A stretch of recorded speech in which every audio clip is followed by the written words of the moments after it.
Iya Bagong sabar Bagong. Wis ra iso sabar. Sabar ana wates ya Agi Kulon Progo duwe wates kok. Nyepelekke. Nek pancen lupute karo Semar dasare teng pundi? Nek Semar niku kepengin kamukten, Semar niku pengen derajat pangkat wis biyen-biyen. Monggo Semar niku saiki umure wis ora iso diitung. Kalkulatore jebol. Ngitung umure Semar. Pinten abad umure Semar? Kok isih kepengin gayuh kanugrahan, kepengin gayuh derajat pangkat ki nuwun sewu. Niku dasare ora kok perkara petung nganggo tembung sing apik. Niku pancen dasare wong niku ora seneng karo Semar. Bagong, aku njaluk sing sabar. Kula nek pun ngenten iki ora iso dindakke. Bagong sabar dhisik. Ah ora iso. Lara ati kula dunake kaya ngono. Ketayalan tekan mriki saringan mawon. Nek ana sing ngarani Semar tumindak elek, mboten masalah, mboten masalah. Kula tak wangsul. Kula tak wangsul teng Karang Kadempel, kula tak matur kali bapak, "Pak, kowe dikira ngene. Kowe dikira tumindak arep tumindak ngene. Mengko nek Semar takon, sapa sing ngarani Bagong? Sing ngarani iki. Kira-kira piye? Nek Semar nesu kira-kira wong sing muni ngono kuwi mau wani wae piye? Adu arep karo bapak. Iya, aku ngerti yen bapakmu nesu aku iso ngrasakake lan aku dhewe ora bakal wani. Ning tak jaluk sing sabar Bagong. Mboten iso sabar. Pusaka bakal tak paringke kowe. Ora nggawa pusaka ora padhaan. Wis kebacut mangkel kula teng mriki. Nembung apik-apik.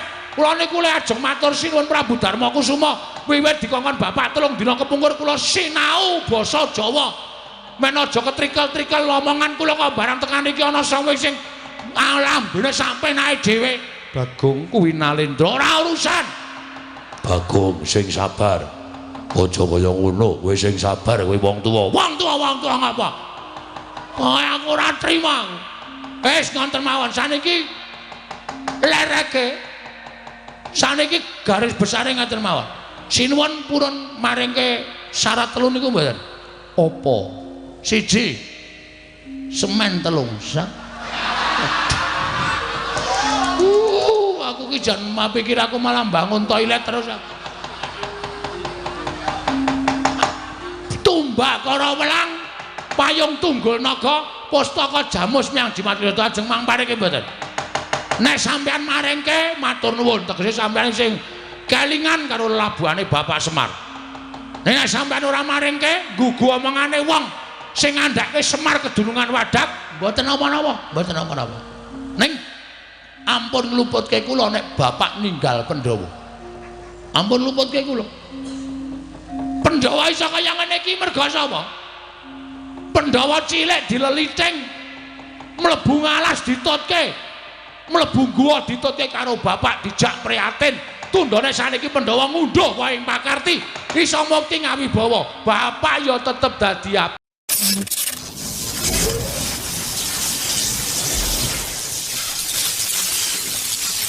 Sritinon ing pasewakan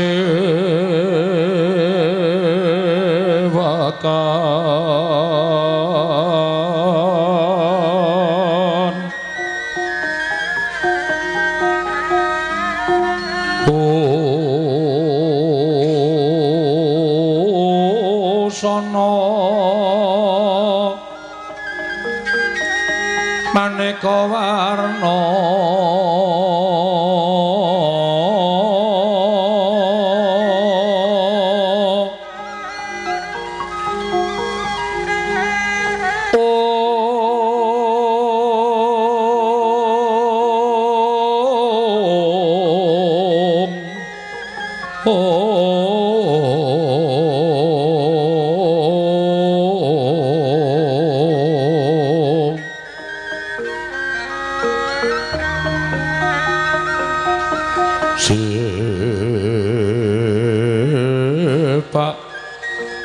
Puspiteng Udyana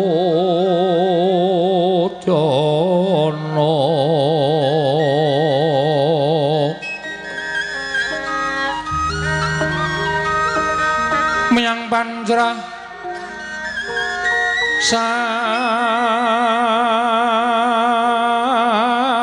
rukma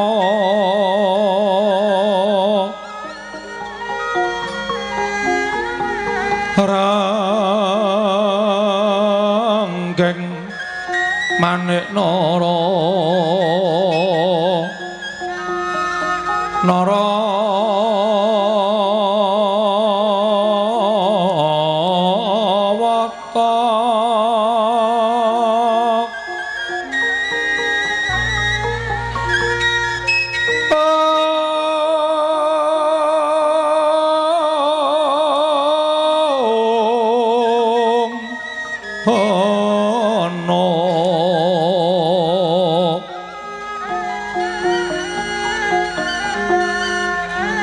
Prabanyo kangso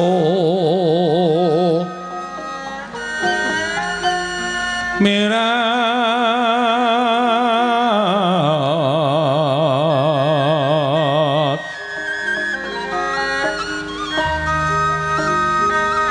kenyaring tejo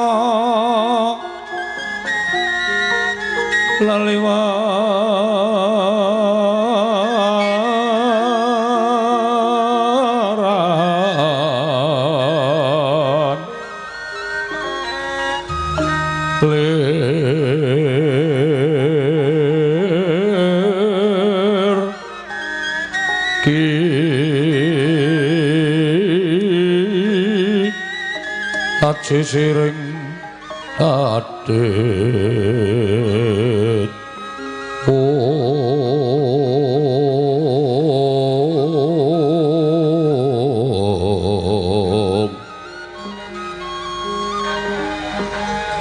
wimbo kekanda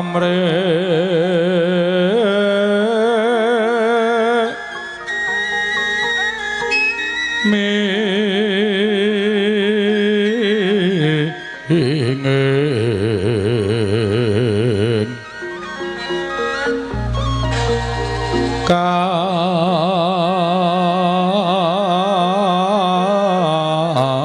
katiuping maruta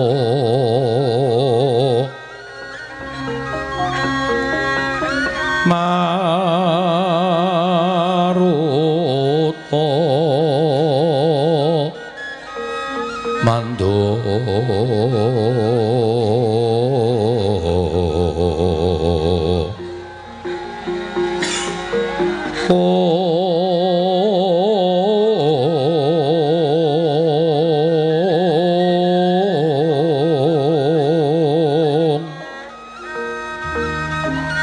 saparan mangambar kungas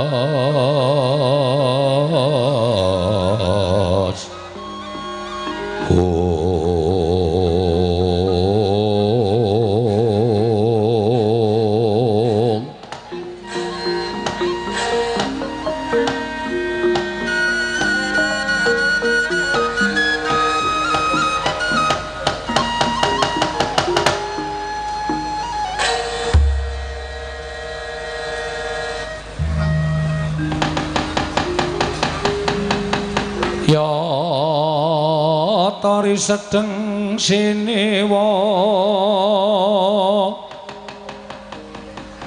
Mahasri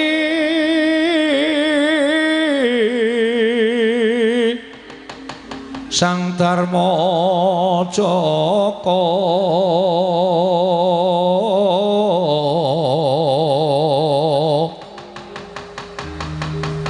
Pratisteng dampar kencana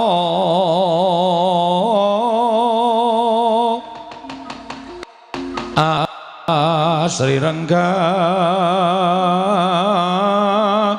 ning busana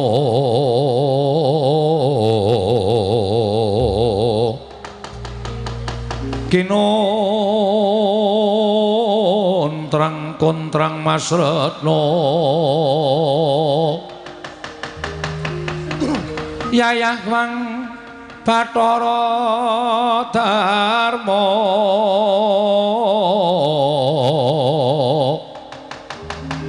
sinewaneng kayanganira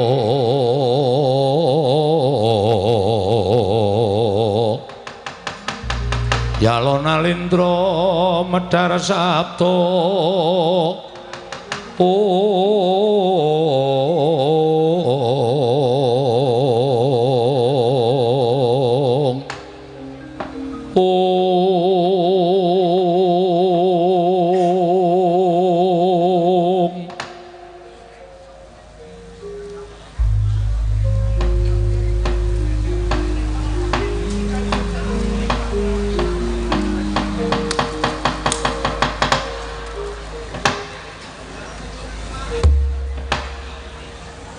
Nyuwun Agung mugi ngayomana marang Praja Ngamarta sak isinipun nun mangke Koko Prabu dereng sawetawis dangu rawuh paduka Kanjeng Koko Prabu Ndrawati rayi para Ngamarta ngaturaken pasegan panakrami kunjuk sandhapada paduka Kanjeng Koko Prabu Koko Prabu Sri Bathara Kresna semban kula ing Ndrawati Koko Prabu pengayoman kula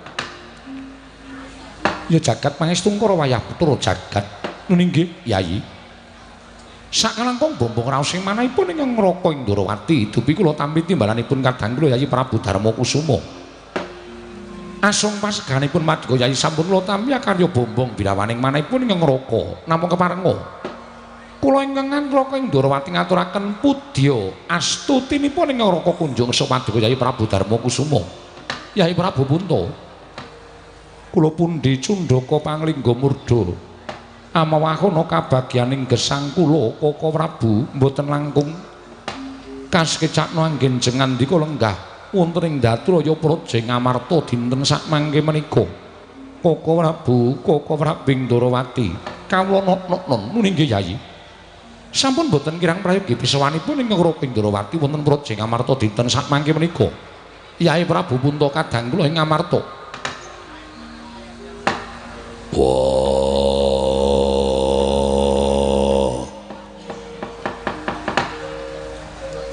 Kresna kakangku aku ngaturke sembah katura Kresna kakangku sawetara rawuh ana ing Praja Ngamarta Kresna kakangku aku ngaturake sembahku katura kadangipun Kakang Dimas Werkudara Kresna kakangku iya rada beda kalawan adat ingkang wis kelakon bedane kepiye pendak-pendak pun Kakang sowan ana ing Praja Ngamarta tembunge siadi ora kaya ingkang ndak rungokake titik lenggan sak mengko iki Kresna kakangku aku ngaturake basaku katura jer kabeh mau minangka dadi lagyaning siadi apa to sababe dene siadi ngaturake basa kuwi kinarya tandha tata krama tata kramaning siadi ungguhing siadi tumrap kadang werda yo jarakan siadi kuwi ora iso basa ora iso ndodhok sarta ora ngerti tata krama dadi ciri gedheke Werkudara nanging kok beda kelawan ingkang ndak ruwungake titik lunggan samengko iki beda sing endi siadi ngaturake sembah kalawan pun Kakang mongko lumahing jagat kureping langit iki ora ana wong kang wani nampa sembahing Werkudara aja ta jamak lumrahing titah swantah nadyan dewa wae ora ana ingkang wani nampa sembahing Dimas Harya Werkudara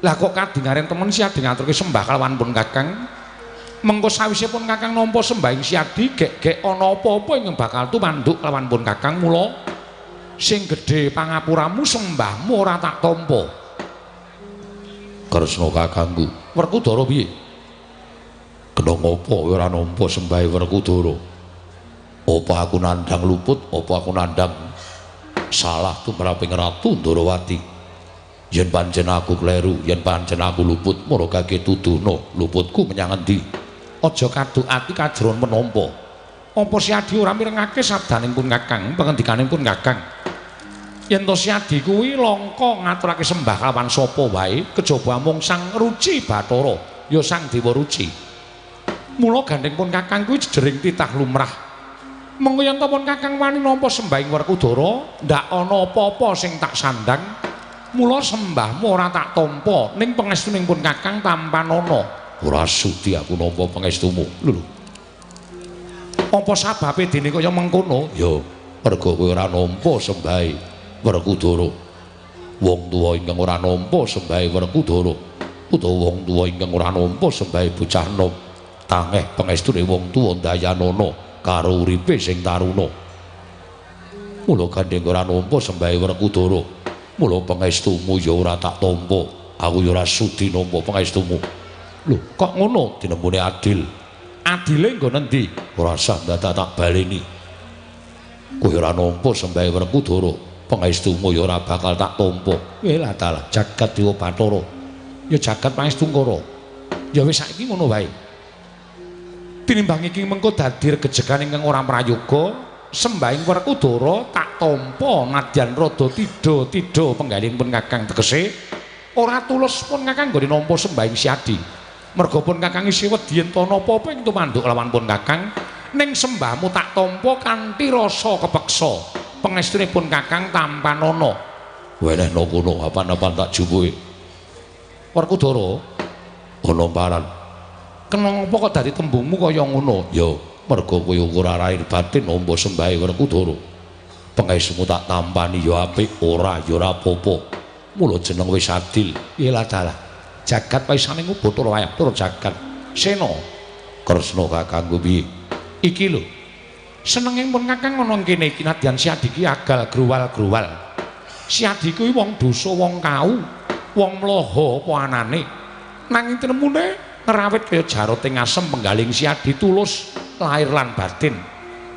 Dimas, sembahing Werkudara tak tampa kanthi lega-legawaning penggalipun Kakang ora liwat pangestunipun Kakang Tampanana. Mengkari ngono dadak tekan ndi? Pangestumu tak tampani ndadekake dayaning uripku Kresna kakangku. Werkudara iya. Prayogakno nggonmu lenggah. Kaya wis ora kurang prayoga Dimas, Arya Werkudara. Koko Prabu. Nadyan ingkang rayi ing Madukara pun Arjuna. Kula ngaturaken sembah pangabekti kula kunjuk Koko Prabu. Dimas kadhahipun Kakang Janaka tak tampa.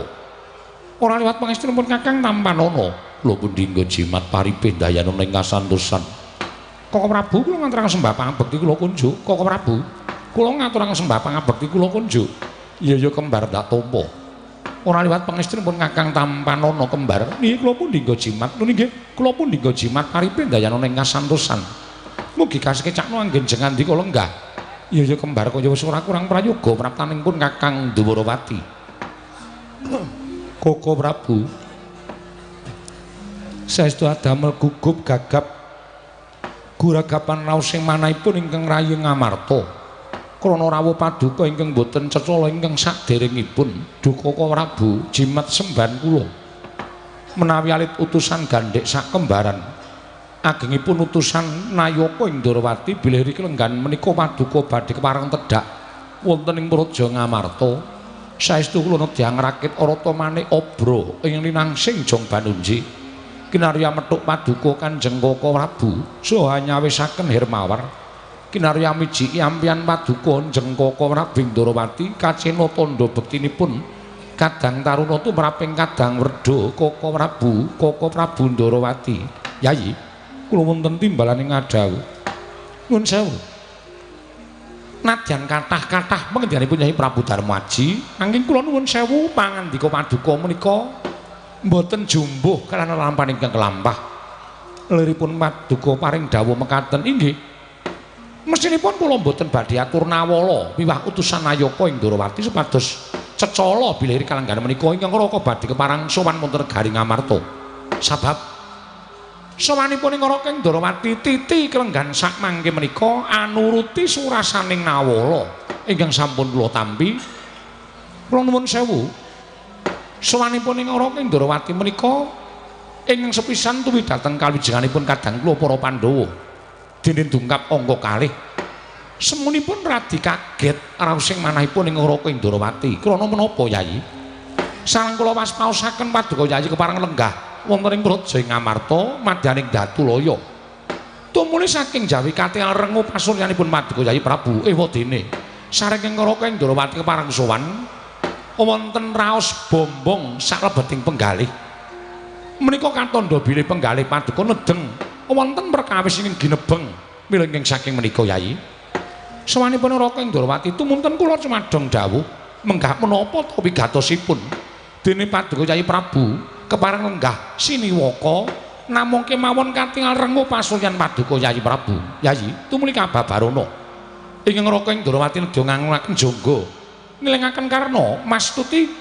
sabda tapa Paduka Yayi Prabu Darma Kusuma kadang kula ing ngamarta Yayi Handra ingkang Puswita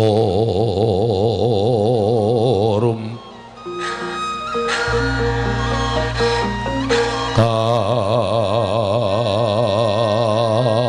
kasilring samirana mrih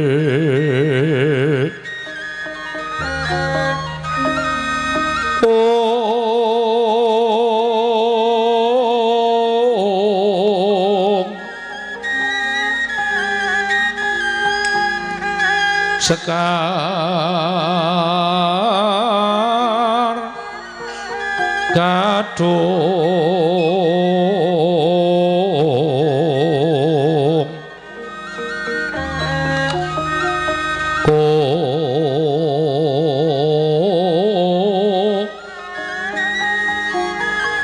ngas kandanyo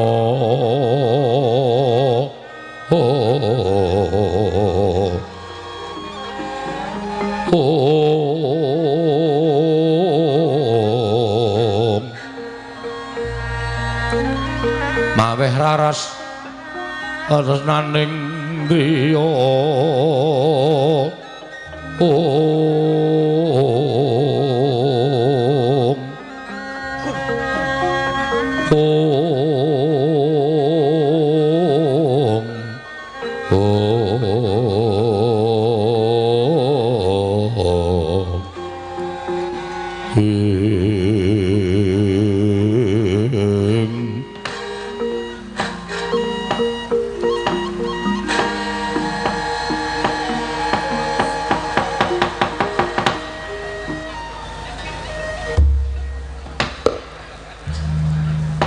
Koko Prabu sewu-sewu kalepatanipun ingkang rayi tadah wadana. Koko Prabu mugi andadosna ing kawuningan apan kepara saestu sawetawis wekdal ingkang rayi atur nawala wonten Projing Ndrawati ngewigatosipun angrawuhaken paduka Kanjeng Koko Prabu saha mboyongi rawuh paduka Kanjeng Koko Prabu Sri Bathara Kresna. Ing estunipun namung badhe kula suwuni pepajar tumrap manahipun ingkang rayi ing Ngamarta. Yayi awanten sabdanipun kadang kula ing Ngamarta Koko Prabu rawuh wonten ing Projing Ngamarta badhe kula suwuni pepajar. Kula nuwun pamunten. Wonten perkawis menapa Yayi? Menapa wonten perkawis ingkang ngembet dhateng Kanalindran Paduka Yayi Prabu? Menapa wonten perkawis kula warga agengipun? Menapa wonten satunggiling nalindra ingkang mantun badhe anjungkeng kawibawan Paduka Yayi Prabu ing Ngamarta? Koko Prabu babar pisan boten perkawis menika. Kula kinten sampun sakmestinipun tuwin sampun ketingal tentrem ayem para kawula. Miwah boten wonten perkawis kula warga tumraping para Pandhawa, namung Koko Prabu mugi andadosna ing kawuningan sampun wonten sapta ari kelungguhan menika.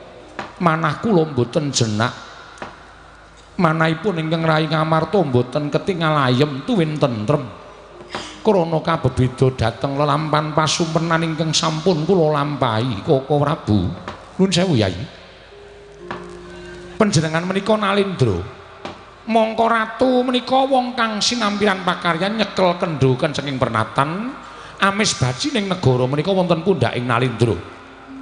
Nanging sabab menapa ing atasipun paduka menika Nalindra teka gampil kabebedung dhateng wujuding pasumpenan menawi ngantos sak mangke dlarung-dlarung anggen paduka menggali babakan pasumpenan menapa boten nami tumpangsa anggen paduka badhe ngasta bawat perintah negari Ngamarta.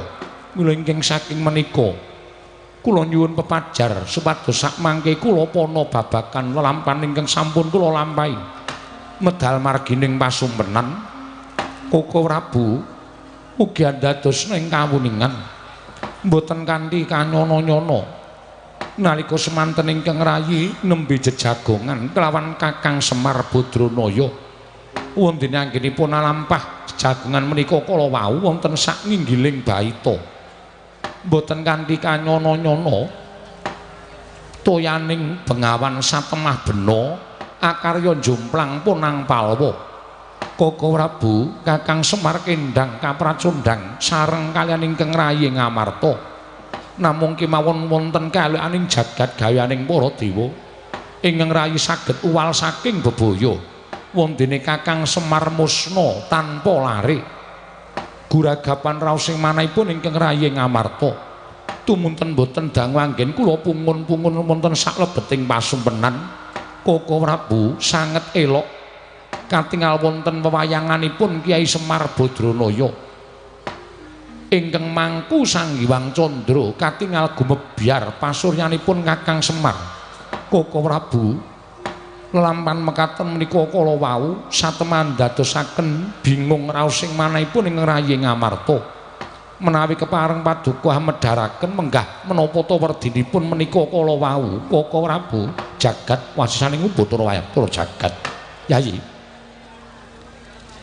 ingkang Raka Indrawati menika kula nuwun sewu kula ugi mboten pana babakan pasumpenan nanging nitik dhateng pasumpenan ingkang panjenengan lampahi kula nuwun sewu impen menika kala wau mboten badhe uwal saking kawontenanipun Kyai Semar Badranaya tuwin wonten sambung rapetipun kaliyan Kakang Nayantaka kula kang sangka kuwi Kresna kakangku ora usah dadak walang ati bakal ana kedadian apa tumrap negara Ngamarta kang ana sambung rapete karo Semar Badranaya yen pancen becik syukur nang yen tala kedadiane impen mau mula kaki Kresna kakangku paringa dawuh Pandhawa kudu kepiye supaya ora dumadi lakon sing bebanger ya ning negara Ngamarta ing ana sambung rapete lawan Semar Badranaya ya Werkudara nang yen miturut pangendikaning Kyai Darmaji nalika Kakang Semar Kendhang kapracundhang kontal kaprapal kena banyu bena ana ing jroning bengawan tumuli ilang dikedhepake satemah ora suwe tumuli ana wewayanganing Kyai Semar Badranaya gegambaran ana ing antariksa lamun Kyai Semar mangku Sanghyang Candra Dimas negara Ngamarta bakal ana lakon mbuh ala mbuh becik nanging kabeh lakon mau bakal ngembet marang kahananing Kyai Semar Badranaya mula perkara iki kudu sing prayitna ngati-ati sing prayitna ngati-ati tegese piye yen pancen lakon iki mengko tibane ala Pandhawa kudu tata-tata samapta ing gati sawigaing diri nanging yen lelakon iki mengko tibane becik mbok menawa wis pinesti kuwi dadi kinodrat dadi kanugrahaning para Pandhawa Dimas wah Kresna kakangku iya mila ingkang saking menika Yayi aturipun ingkang Raka dhateng ing raying Jodipati mbok menawi Yayi sampun midhanget piyambak tumunten sak mangke badhe paring dawuh menapa malih ingkang Raka nedya nganglungaken jangga nilingaken karna ingkang saking menika Koko Prabu kula suwun kanthi sanget jengandika Koko Prabu sawetawis wekdal sampun kundur wonten ing Praja Ndrawati anengga babaring sasmita ingkang sampun kula tampi Koko Prabu sidhem jroning pasewakan wadya gong tanpa sabawa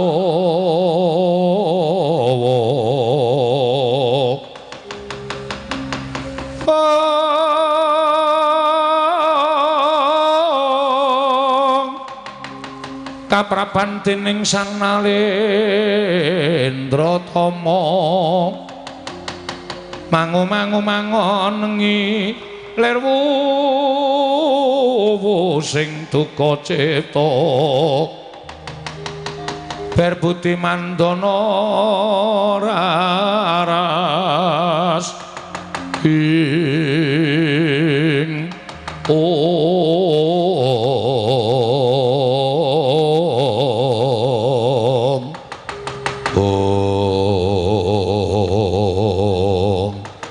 sidhemadyaning pasewakan agung nalika semanten sami midhangetaken pangandhanipun nata ing Darawati tuh Nalendra ingkang wicaksana wasis dinambi ingkang rayi Nalendra ing Amarta Prabu Darmakusuma saknalika leged jroning pasewakan didhem datana ingkang sami anyabawa Nadyan gegodhongan tereng ngubah samirana datal mambah kaperbawan pangandikaning Nata Agung ing Darawati pantuhu panitising Sang Hyang Bathara Wisnu. Nadyan te ngamarta Prabu Darma Kusuma datan mubah datan musik nganti kaya pratima kencana. Pratima tegese golek kencana Mas Sumara cayane nganti kaya golek kencana. Nglenggahi kanyut minangka wardu kanyut ujare maganten wardu jare pangecana durung abang widodro manding dasaring pertara. Kasaru geger njaba piyak ngarsa tangeping wurya seban bonamu apa to kang dadi darunane. Ora matan rangke gajah medhot saka wandilan. Kejawi namung utusan saing Karang Kadempel. Nenggih putra kinasih Lurah Semar Badranaya. Putra Wuragiling ki Lurah Semar Badranaya ki Lurah Bagong ing wantun nyerpepeh pindha sata metarangan. Akarya cingak kang samya mulat mangurung bareng para kawula kanca piyak-piyak ana daya minggir jaluk dalan.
Sinongwati jagat kinari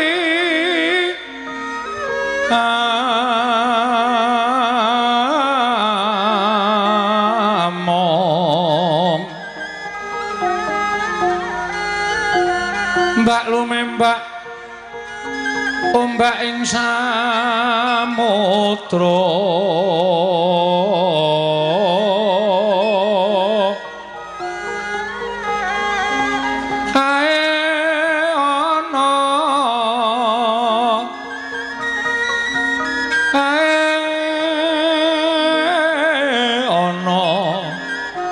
bale lumut tambra kanggeng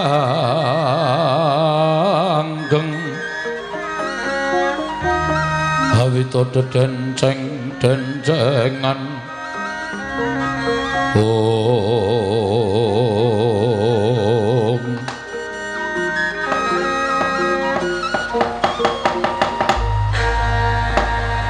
kadanging pun Kakang Dimas Werkudara barep kakangku apa ora kanthi kanyono-nyono geger jroning pasewakan ndak kira yen to ana gajah meta sarta macan ingkang wal saka ing krangkeng jebul iki sowaning Panakawan ora pangling Bagong ingkang Abiyantara.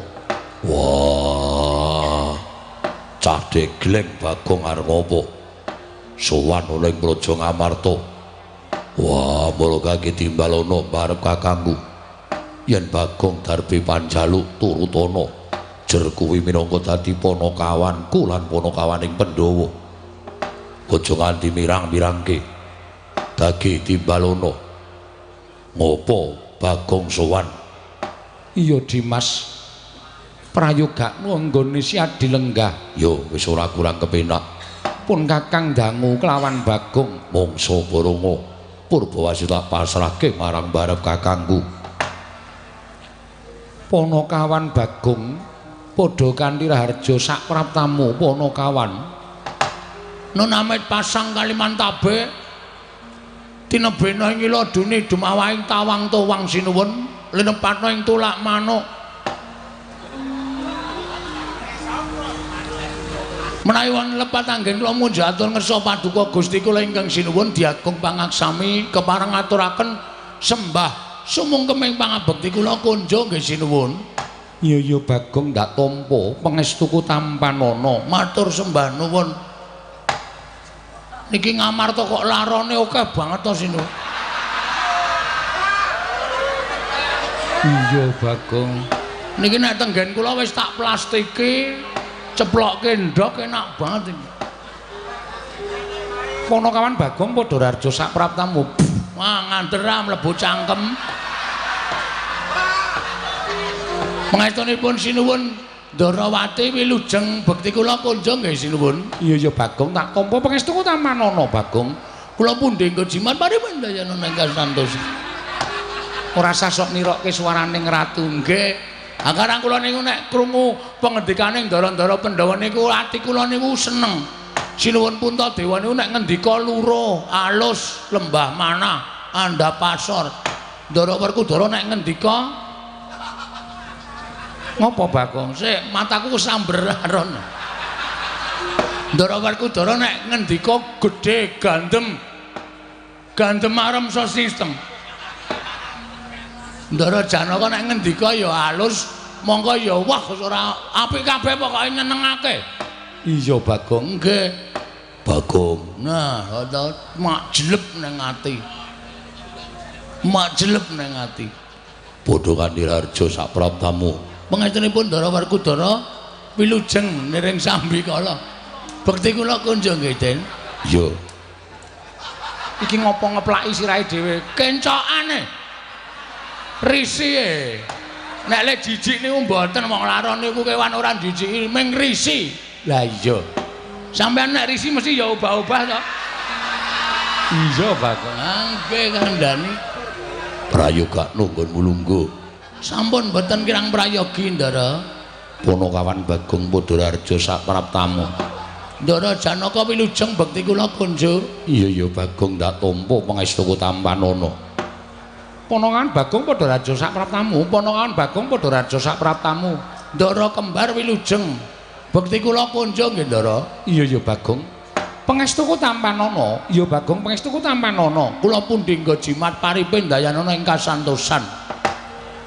Panakawan Bagong Pun wonten pengending adhawuh sinuwun. Ana wigati apa sowan mongko tanpa tinimbalan? Apa saka karepmu dhewe, apa diutus dening bapakmu Semar? Kepareng ngaturaken tebah Siti Sekul binung teling keron kelapa. Apurenta mbok bilih wonten lepat kula nggen kula munjuk atur ngesa paduka Sang Nata. Iya Bagong ora dadi ngopo. Menika ing angka setunggal, angka kalih munjuk atur ngersanipun Sinuwun Prabu Darmakasuma bilih anggen kula ngabiyantara ngersanipun Nalendra ing Ngamarta menika boten saking pikajengan kula piyambak nanging kula menika dipun utus dening Bapak Semar. Diutus dening bapakmu. Nun inggih mekaten. Ana wigati apa Bagong? Kula niku ya gumun biasane sing ditimbali niku sing diutus niku Petruk. Iya, lah kok dadi Petruk kok ora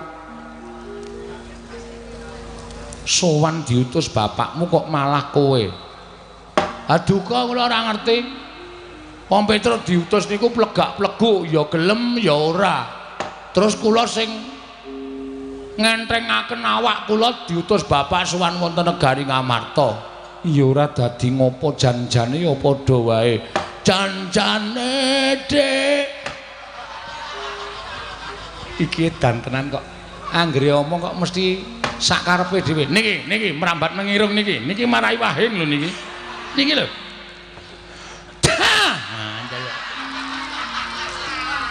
Utek-utek nang ndro nganu e. Ya wis senengno wae Bagong. Ngaten, bapak niku nimbali kali kula, Bagong. Anu gareng karo Petruk kowe tak lumpukke. Iki aku duwe niat sarta duwe kajat. Ngerti nek aku bakal mbangun kayangan. Bapakmu bakal mbangun kayangan. Nggih. Kula dhewe ya wis mak tratap. Bapak kok ajeng bangun kayangan niku wong bapak niku nuwun sewu.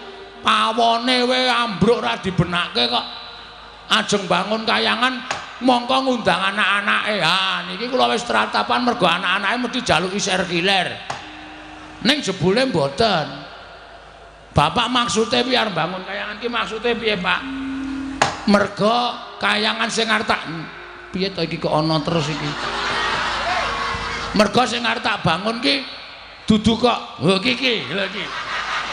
Iki lho. Mergo sing arep tak bangun ki wujud papan sing magrong-magrong dumadi saka emas jamrut mutiara hergeni. Papan sing apik embane kaya kayangan ki ora. Niatku mbangun kayangan ki ngene, kowe tak critani ya. Negara Ngamarta ki mbiyen kondang negara ingkang panjang punjung pasir pawikir Lojinawi Gemah Ripakarta Tata Turaharja. Panjang werdining dawa punjung iku luhur lan sak piturute. Sapa to sing ora kedanan karo negara Ngamarta? Kabeh padha kedanan. Ya ayeme, ya tentreme, ya rukune. Mongko Ngamarta ki dumadi saka pirang-pirang kutha, pirang-pirang pulo. Beda-beda basa, beda-beda tata cara adat budayane ning tetep iso manunggal dadi siji. Lah kuwi sing marai Ngamarta iki dadi negara sing kondang. Iya. Ning akhir-akhir iki akhir ki apa? Oh iya lali aku. Kari-karine iki pokoke dina utawa taun-taun niki Ngamarta niku wis ora tentrem. Ngamarta niku pun boten sae, Ngamarta niku wis ora ayem. Teng pundi-pundi dadi gegeran, ana perkara sithik padha bentak sirah, ana masalah sithik dirampungke nganggo atos sing balung mleting kulit. Rasa kamanungsan boten dijunjung dhuwur, ning hukum alas utawa hukum wana sing digunakake. Niku sing bapak ora cocok. Contone papan-papan panembah saiki wis sepi, papan-papan pasinaon ora padha diparani, sing diparani papan-papan maksiat. Lah, Ngamarta sing kahanane kaya ngene iki nek ora tak dandani arepa negara ingkang sentosa, ning ibarate kaya dene amung kari sak siliring bawang, sak umuring jagung, sak uruping damar. Ngamarta mesti remuk bubuk dadi rempon. Nek Ngamarta ajur sing diseneni sapa? Sing diseneni Semar, merga Semar ki pamomong negara Ngamarta kok ora iso dandan-dandan tumrap negara Ngamarta. Wah rame niku. Iya. Bapak ngendika kaya ngoten niku nyewa sound system. Apa iya? Nggih. teng ngarep pendopo nika wae sing seba meng kula kali Gareng kali Petruk bareng bapak ngendika oke-oke ngoten niku masyarakat teko kabeh terus do meneng kabeh do ndingkluk do mantuk-mantuk. Katentreman wong urip rukun ki penak, wong urip ayem ki penak. Dalane iso ayem kudu rukun. Dalane rukun kudu mat sinamatan daya dinayan. Ngono. Nggunakake rasa. Lho niku mula kudu digayo. Wes pokoke bapak ngonten nika nganggo dalil-dalil barang. Iya, ngengke bapak sakniki rak ngiyai. Oh iya. Ngonten niku akeh banget pokoke. Ha intine terakhir bapak nimbali kali kula, Bagong nyedhak kene. Sing tak sawang anakku sing iso ngewangi aku mawon kae kok ming kowe. Terus Petruk sajake kaya gelo nika ora digunakake. Ya ora apa-apa Bagong, nggih ya kudu sing adil Semar niku. Iya pancen mengkono nggih. Kowe tak utus nang negara Ngamarta Bagong, sowana pepundhen Pandhawa. Pepundhen Pandhawa elingen utawa emutna gawe neneling Purwoduksina. Merga kahanan kaya ngene iki Pandhawa rada kelalen ora nyedhaki para kawula, ora nyaketi marang para masyarakat. Mula kowe matura marang para Pandhawa supaya kon rawuh nang Karang Kadempel 5 cacahe. Sinambi nggawa pusaka Ngamarta 3 cacahe. Apa wae Bagong? Siji. Waduh lali aku.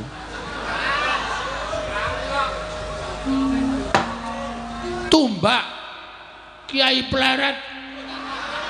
Udu. Non, napa pusakane napa jenenge? Tumbak Karawelang. Ah, Tumbak Karawelang payung motha. Nggo ngrukupi kowe kuwi apa piye? Payung tunggul naga. Oh iya, akarang ya wong kula niki SDM rendah e. Ya ora apa-apa. Payung tunggul naga kali pustaka perpustakaan wilayah DIY.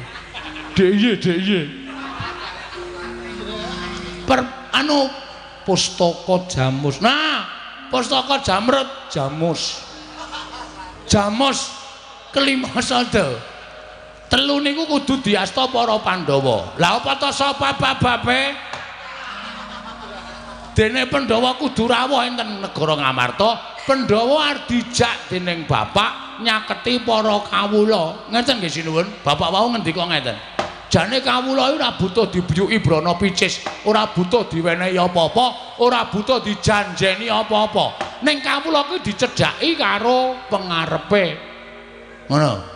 Mbah dukuh, mbah lurah, mbah bupati, mbah presiden kuwi nek cedhak karo rakyate bakale ditresnani. Mbah dukuh, mbah lurah, mbah bupati nek ora cedhak karo rakyate ora tepung kuwi arep ana rasa tresna saka ngendi? Ora bakal iso. Ngoten. Mula kudu tansah cedhak karo masyarakat. Elinga sampeyan iso lenggah dadi dukuh, dadi bupati, dadi lurah niku merga disengkuyung dening warga masyarakat, merga saka suarane masyarakat. Nek wis dadi aja lali dicedhaki para masyarakat. Suta Naya, ayo piye? Kahanan desamu piye? Sae Pak, sae kurang apa? Kurang niki irigasi. Yo gotong royong tak bantu bareng-bareng niku bakale dadine apik. Ngoten. Ning nek meng meneng wae lungguh sila tumpang kendangan jengkol duwe derajat dukuh lurah bupati rumangsa duwe derajat sing dhuwur dhewe nggo nepak mbun-bunane para kawula. Oh lah mbok sumpah wis to ora suwe upama dadi ming sak periode. Bar kuwi modar. Iya Bagong. Nggih. Mula sampean ngerti dhewe. Semar niku dadi dukuh pirang taun? Meh seumur hidup. Ngoten. Merga bapak niku arepa wis tuwa, arepa bapak niku wis sepuh, ning ora ana sing wani ganteni bapak dadi pengarepe Karang Kadempel. Bapak niku entrengan. Ana sripah wong irung mati bapak wis teko. Ayo ora gleleng. Bapak niku nek kok MC sripah ana wong kerokan wis dipesen. Iki sesuk nek mati aku sing MC. Lho pripun? Saking Saking bapak niku le tresna tenan. Iya. Ana pertemuan apa-apa bapak teko. Ana wong dandani dalan bapak teko arep wis tuwa. Nek ya kuat nek ming narik keseran bapak niki ya nyambut gawe. Lho, wong klumpuk niku ora kudu nyambut gawe. Waton gelem mlumpuk bermasyarakat nek ana tanggane rame-rame ayo dicedhaki. Ana apa to? Ayo dibantu. Bantu ora perkara duit, bantu moral. Ngono ya apik. Oh, ngoten bantu swara, ego, partikel niku ya diregani. Ora kok ming alasane, aku ora iso nyemen kok. Kon melu kumpulan gawe irigasi. Kon ngopo ning kono? Niku ming alasane wong keset. Iya, Bagong. Nggih. Aku ora iso ngaspal kok kon gawe dalan. Ngopo ning kono? Ah niku alasane wong keset. Ora kaya ngono. Sing apik niku kumpule. Kumpule niku sing apik. Bapak niku ora tau wegan. Oh, bapak niku tahlil ya mangkat, genduren ya mangkat, sripayu apa-apa bapak niku ora tau kok absen. Mesti mak petungul, ngerti-ngerti ten riku. Mula masyarakat tresna, mula masyarakat sayang karo bapak. Nek sampean nganti lali nyedhaki para kawula, terus kawulane sakarepe dhewe ngenten iki sing tuna sapa? Samang. Samang ki apa? Cara desa aja digunakake ning kraton. Sampeyan kok samang. Samang niku singkatan saka sampeyan. Mung disikat dadi samang. Oh ngono. Nggih nek cara nggen kula ngenten niku samang. Mula dinten iki kula sowan kepareng samangke mugi andadosna ing kawuningan kula badhe ngambil 3 pusaka. Inggih menika tumbak kara welang, payung tunggul naga kalih pustaka jamus miyang jimat kelima sada sareng sak tindhaipun pepunden Pandhawa. Ngoten mawon. Pun kula tunggu pangendikanipun Sinuhun Prabu Darmakusuma. Werkudara. Nggih. Piye Yayi? Ayo mangkat gegayuhane Semar ngelingake marang para Pandhawa. Yen nganti awake dhewe ora budal nyang Karang Kadempel, yen nganti Semar nesu sapa sing bakal ngereh-reh atine Semar. Modal ora. Semar iki nek nesu bahaya ya. Wingi bar nesu nguyuh sak nggon-nggon. Nang ngarepan ndodok, nang pinggir omah ndodok. Ana daya barang ndodok. Koko Prabu monggo bidal dinten menika. Koko Prabu. Koko Prabu monggo bidal dinten menika. Koko Prabu monggo bidal dinten menika. Yayi, kula nuwun pamunten, Werkudara. Nggih. Kosek Yayi. Saking tumindak kuwi kudu dipetung. Dipetung tegese piye? Aja grusa-grusu mengko yen to ketemu dalan buntu ndak malah ora prayoga. Kresna kakangku darbi pangandika apa? Werkudara. Saiki ngene, ora kok jeneng aku ngilani kelawan Kakang Semar ora. Ora kok jeneng aku kuwi ngias marang Kakang Nayantaka ora. Jeraku ngerti dhewe. Yen to Kyai Semar kuwi pantisaning Sang Hyang Bathara Ismaya. Sapa to sing ora percaya marang Kakang Semar? Bebasan kae pusaka ingkang bisa kandha jimat ingkang bisa ngucap. Nanging petungen Semar kuwi menungsa lumrah, kedunungan ina lali salah apes lan mati. Jiwane kaya jiwa menungsa. Mula ora mantra-mantra titisaning dewa. Nadyan pun Kakang kuwi akeh sing nyebutake titising Sang Hyang Bathara Wisnu. Nang wis bola-bali pun Kakang kuwi tumindak luput. Wis bola-bali pun Kakang kuwi tumindak kleru. Merga isih kesandingan wadak. Tegesipun isih kesandingan tata lair. Wong kang isih kesandingan wadak kuwi tegese gampang nglakoni keluputan. Mula Dimas, perkara iki dipetung aja kesusu budal nang Karang Kadempel. Tegese Kresna kakangku ngendika kaya ngono. Ora usah dadak mbok iker-ingerke, aja mbok ubeng-ubengke. Gagi jujuken ana panyakra bawa apa kowe kelawan Kakang Semar. Werkudara. Tembung sing akeh-akeh saka pun Kakang mau lereke mung siji. Semar kuwi isih menungso, kedunungan ina lali salah apes lan mati. Lah, kuwatiring pun Kakang ana tembunge si Bagong nyuwun ngampil pusaka 3, tumbak kara welang payung tunggul naga, kelawan pustaka jamus miyang jimat 5 sada. Ana rasa kuwatir penggalipun Kakang mbok menawa ana niat ala saka Kakang Semar kok kepengin nguwasani pusaka 3 negara Ngamarta. Lah iki lho Yayi, perlu tok petung.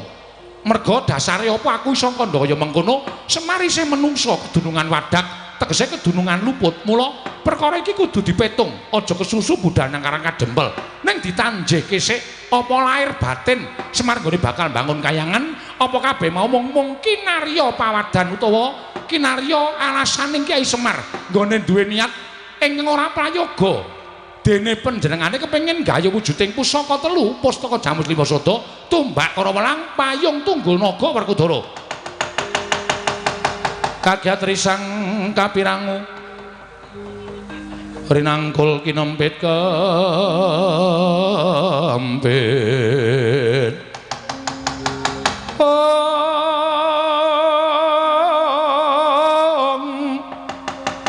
dosang reknaning bawana ya setu kang walang ati ya setu kang kudu kering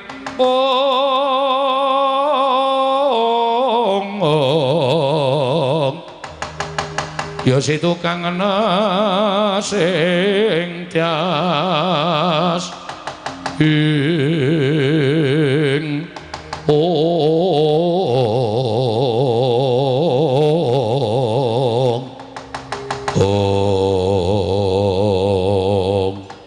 Nunampet pasang Kalimantaben nyuwun pangapunten sinuwun kok mak celekit kula krungu swara sing rampena. Bagong sing sabar Bagong aja banjur tumangkar kanepsana merga midhanget sabdaning Koko Prabu Ndwarawati. Kudu sabar merga pirembugan akeh para priyagung kuwi pancen penemune dhewe-dhewe. Nggih, kula percaya.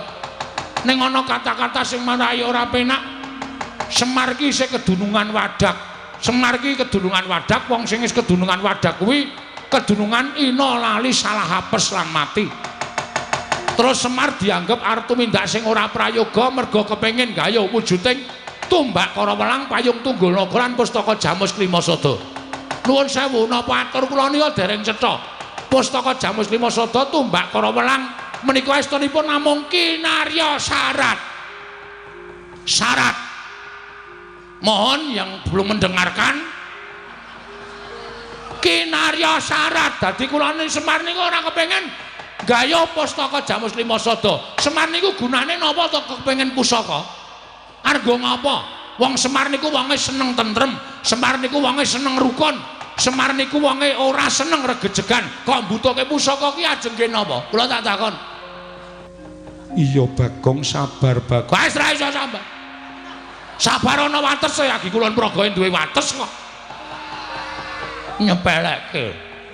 Nek pancen lupute karo Semar dasare teng pundi? Nek Semar niku kepengin kamukten, Semar niku pengen derajat pangkat wis biyen-biyen. Mongko Semar niku saiki umure wis ora iso diitung. Kalkulatore jebol. Ngitung umure Semar. Pinten abad umure Semar? Kok isih kepengin gaya kanugrahan, kepengin gaya derajat pangkat ki nuwun sewu. Niku dasare ora kok perkara petung nganggo tembung sing apik. Niku pancen dasare wong niku ora seneng karo Semar. Bagong, aku njaluk sing sabar. Kula nek pun ngenten iki ora iso dindakke. Bagong sabar dhisik. Ah ora iso. Lara ati kula dunake kaya ngono. Ketayalan tekan mriki saringan mawon. Nek ana sing ngarani Semar tumindak elek, mboten masalah, mboten masalah. Kula tak wangsul. Kula tak wangsul teng Karang Kadempel, kula tak matur kali bapak, "Pak, kowe dikira ngene. Kowe dikira tumindak arep tumindak ngene. Mungkin nek Semar takon, sapa sing ngarani Bagong? Sing ngarani iki. Kira-kira piye? Nek Semar nesu kira-kira wong sing muni ngono kuwi mau wani wae piye? Adu arep karo bapak. Iya, aku ngerti yen bapakmu nesu aku iso ngrasakake lan aku dhewe ora bakal wani. Ning tak jaluk sing sabar Bagong. Mboten iso sabar. Pusaka bakal tak paringke kowe. Ora nggawa pusaka ora padhaan. Wis kebacut mangkel kula teng mriki. Nembung apik-apik. Kula niku le ajeng matur sinuwun Prabu Darmakusuma. Wiwit dikongkon bapak 3 dina kepungkur kula sinau basa Jawa. Men aja ketrikel-trikel omongan kula kok barang tekan iki ana sing alambene sampe naik dhewe. Bagong kuwi Nalendra ora urusan. Bagong sing sabar. Aja kaya ngono, kowe sing sabar kowe wong tuwa. Wong tuwa ngapa? Aku ora trima. Wis ngonten mawon saniki lereke. Saniki garis besare ngaten mawon. Sinuwun purun maringke syarat 3 niku mboten. Apa? 1 semen 3 sak. Aku ki jan mapikir aku malah bangun toilet terus. Tumbakara welang payung tunggul naga pustaka jamus miyang Dimatridata ajeng mangpareke mboten. Nek sampean maringke matur nuwun tegese sampean sing kelingan karo labuhane Bapak Semar. Nek sampean ora maringke gugu omongane wong sing ngandhake Semar kedulungan Wadak mboten apa-apa, mboten apa-apa.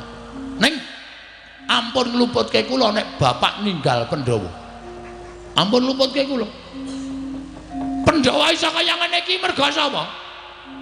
Pandhawa cilik dileliting mlebu ngalas ditutke, mlebu guwa ditutke karo bapak dijak prihatin. Tundhone saniki Pandhawa ngunduh wae ing pakarti iso mukti ngawibawa. Bapak ya tetep dadi abdi ora mundhak pangkate, ora ana kok tumenggung Semar niku mboten wonten.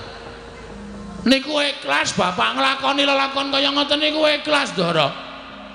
Nek kok sampeyan wonten niku malah enten pangendika sithik wae ra nuwun sewu rada terus penggalih sampeyan ora tetek, ora tangguh, ora tanggon. Wah, Kresna kakangku. Mergo saka pangendikamu Bagong nganti kaya ngono. Wah, piye iki ngendhake? Ora ana sing ngendhake aku nek nesu. Nek ora diliwetke. Aku iki nesu anggere mambu sega terus mendho. Ayo, piye? Mboten wonten. Pun ngeten mawon kula mbak kokean omong nggih kula niku kesel. Omong terus saben bengi laren-laren. Ngeten mawon nggih. Tundhep pion. Mboten sak kula dretek-dretek sing angel-angel, kula tak wangsul. Bali piye? Bali matur karo bapak. Arep matur apa? Apa anane ajeng kula omong nggih bakoni wong resik. Ora tau tumindak ngapusi kula niku ora tau tumindak ngapusi blas ora tau. A kula omongke A, B kula omongke B. Ora ana tetembungan Bagong kok dandang dikandhake kontul-kontul dikandhake dandang. Mboten, kasunyatan sing dumadi kula aturke ngersane bapak. Nang ngene bapak nesu kula wis ora melu-melu, ora melu cawe-cawe. Nek nganti bapak kula lapori ngonten, Pandhawa kok kaya ngono. Aku dhewe sing ning Ngamarta. Kapok kabeh. Sli, wingi tanggane bapak dintuti bapak opname sepriki. Ngobal-obal entut ngeri tenan. Ambune sak bis mambu kabeh. Saya nek bar mayang, wah. Nggloso terus mengkurep dias. Wah, sampean ngerti abdine bapak sing jenenge Bagya. Saniki raine ireng matane mlethis. Mergo nontut niku wau. Asli kula ora golo. Pun ngoten mawon, sekecake lenggah kula tak matur karo bapak apa anane.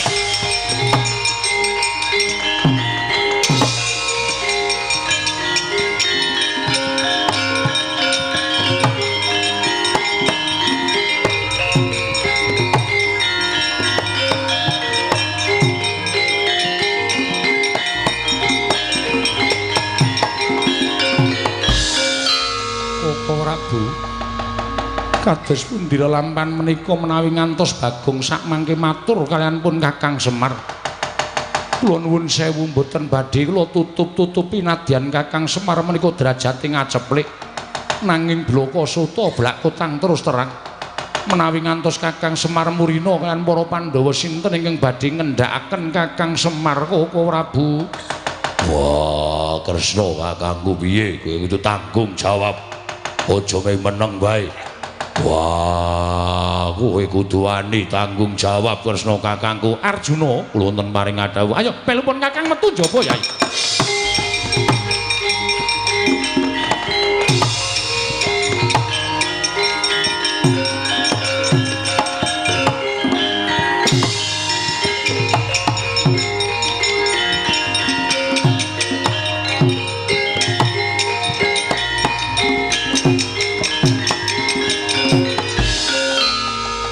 kecap kacarita nalika semanten.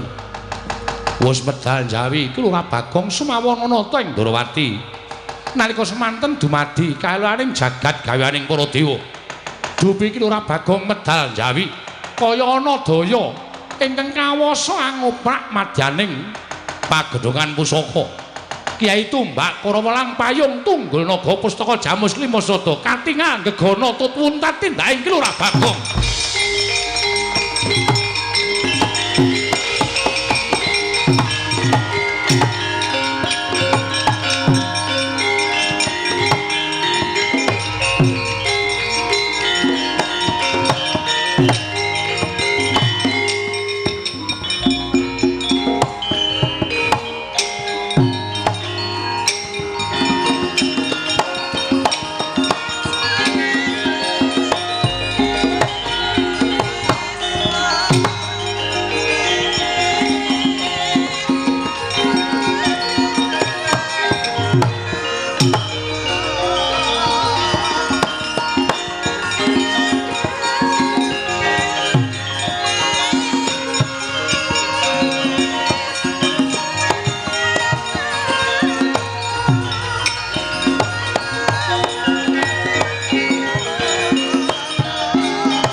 Werkudara malah dadi ora karu-karuan kahanane kembar kula wonten timbalan tanpa tinimbalan tumuri maju nggonmu ngabiyantara ana apa Sedewa Koko Prabu kula nuwun sewu menapa Koko Prabu mboten prisa dhateng lampahan ingkang kelampah pun Kakang sumurup kedadian apa Yayi kula nuwun sewu menika martandhakaken bilih menapa gegayuhanipun Kakang Nayantaka menika lair dumugining batos menapa dene panyakara bawanipun Koko Prabu Ndrawati menika boten saged kabukten krana menawi Koko Prabu kemareng kula caosi priksa sapengeripun Bagong pusaka Ngamarta tetiga Tumbak Karawelang Payung Tunggul Naga miwah Pustaka Jamus Kelima Sada katingal gegana nglangkungi wonten ing Ndatulaya tutwuntat dhateng lampahipun Panakawan Bagong ing mekaten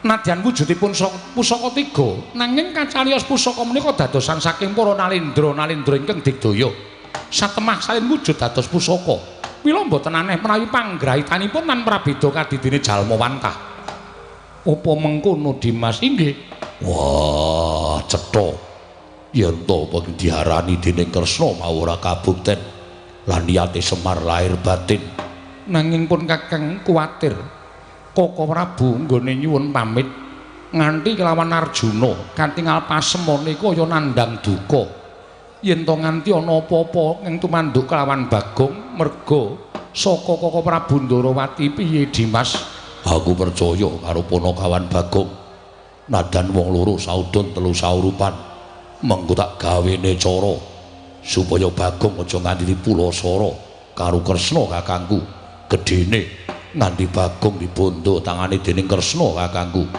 Dimas Werkudara mangsa Baranga ya ngestake dawuh kembar kula wonten timbalan pun Kakang bakal tata-tata lumarap ing Karang Kadempel nanging budalna kang padha sebo ingsun kundur ngedaton kula napa ngestaken dawuh nyun pamit madhal pasilan sing ati-ati aja kaya bocah cilik Dimas kembar kaya wis ora ana dawuh maneh Yayi Sadewa Purna gatining maranggilan sanata asa kundur ngedaton jelok saking dambar ketono kinapit gambaran gading kadharaken sangganing peromban cedhi manggung ketanggung Japa paloro-loro ingkang sami ngampil upacaraning Prabon gawis tinggal saking Mandra tindaknya Sri Naranata katinon saking Mandrawa kaya tansah jejengkaran tindaknya Sri Naranata wau paripurna sang nata